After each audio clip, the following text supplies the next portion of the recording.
কিয়ামতের আগে যে মালহামার যুদ্ধ হবে, তখন রাসূল সাল্লাল্লাহু আলাইহি ওয়াসাল্লাম বলেছেন মালহামার যুদ্ধের সময় মুসলমানদের ফুস্তাদ বা তাবু হবে, শিবির হবে এই ফিলিস্তিনের দামেস্কের পাশে আল গৌতা নামে এক জায়গা আছে, ওই গৌতাতে।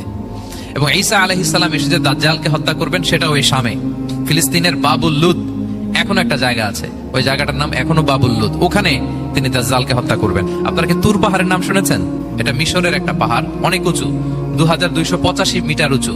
ওইটার নিচে আছে মুকাদ্দাসে তুয়া, যেখানে মুসা আলাইহিস সালামকে আল্লাহ তাআলা জুতা খুলতে বলেছিলেন, ভাই মুসা তুমি পবিত্র উপত্যকায় এসেছো, জুতা খুলো। সরাসরি মুসা আলাইহিস সালাম এই পাহাড়ের চূড়ায় বসে আল্লাহ তাআলার সাথে কথা বলতেন। ওয়া কাল্লামাল্লাহু মুসা তাকলিমা। ইয়াজুজ মাহুজ যখন কিয়ামতের আগে আগমন করবে, তখন মুসলমানদের সেন্টার হবে। ঈসা আলাইহিস সালাম মুসলমানদেরকে নিয়ে ওইখানে অবস্থান করবেন।